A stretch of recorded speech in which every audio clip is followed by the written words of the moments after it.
In this video, I'll show you how to install the Shop Nation dust collection chute on your sliding rigid miter saw. Now in today's video, I'm going to be demonstrating on the 12-inch saw. This is model R4222 or R4221. If you have the 10-inch saw, just make sure you bought the correct version for your saw. If you're unsure about your specific saw's compatibility, please go check the website shopnationstore.com. That's where all the most up-to-date information will be on compatibility between models. And before we get started, I'd like to say by adding this product to your saw, you are changing the intended function and design of a power tool. Anytime you make changes to any power tool, be very careful and mindful about what you're doing. In this case, you're going to be improving the dust collection, but we are going to be removing this rear blade guard. All right, luckily there's not a lot of tools required for this installation. You're going to need a T25 Torx driver, a Phillips screwdriver, and potentially some snips to cut some zip ties at the end. And it goes without saying, the first thing you should do is make sure your saw is unplugged during the entire duration of this installation process. And you don't actually need to remove the blade for this installation process. You can, of course, if you want, but it's not required. All right, we're going to start by removing this rear chute assembly back here. It's held in place by 4 Phillips screws. The chute itself is actually split into 2 pieces, a front and a rear piece, each of those being held in by 2 screws. We'll start at the back here and take out these 2 Phillips screws on either side, and then move to the front and remove the 2 just like the others. Now we're not actually going to need or reuse any of these components, so just set them aside. All right, the last thing we got to take off is this rear blade guard. It's held in place by 4 T25 screws, 2 on each side. And once all those screws are taken out, just go ahead and drop this out of the way.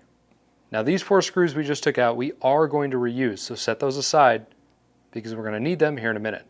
The blade guard itself, however, is not going to be reused.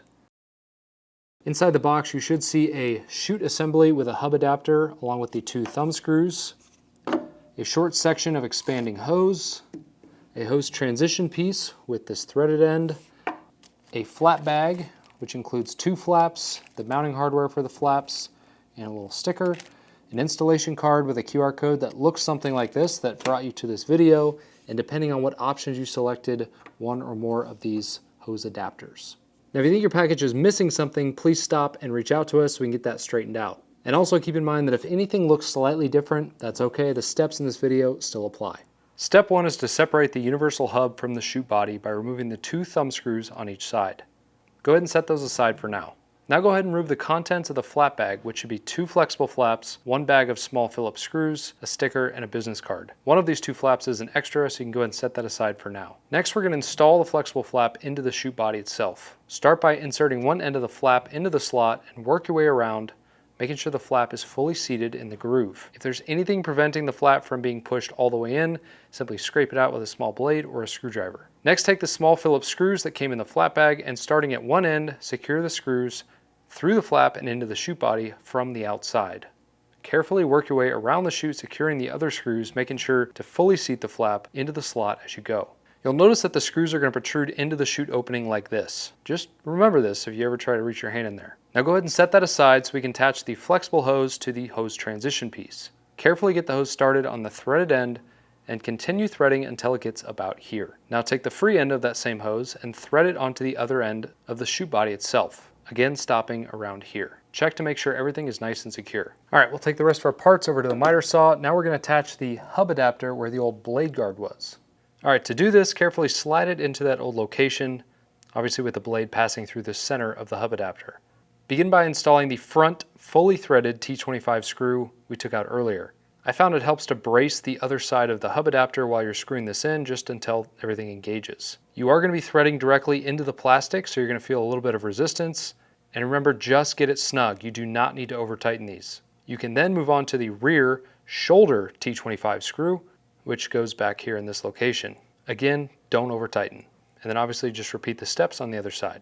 All right, with the hub adapter securely in place, all that's left to do is really to install our chute. So you'll take the hose, you'll first guide it back through this opening, and then we'll just carefully slide it in place. And then secure it with the 2 thumb screws we removed earlier.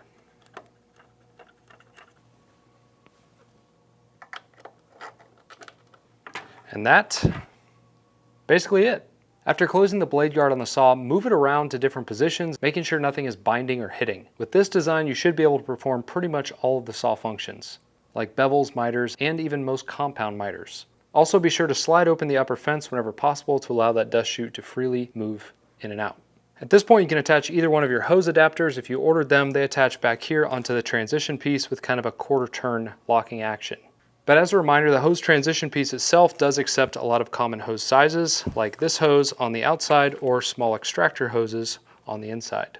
Now, the flexible hose section of this design allows you to route your suction hose wherever you want. And I found that just kind of leaving it naturally works best for me. But if you do want to secure it in place, remember that there are these loops on the hose transition so that you can secure it somewhere up out of the way.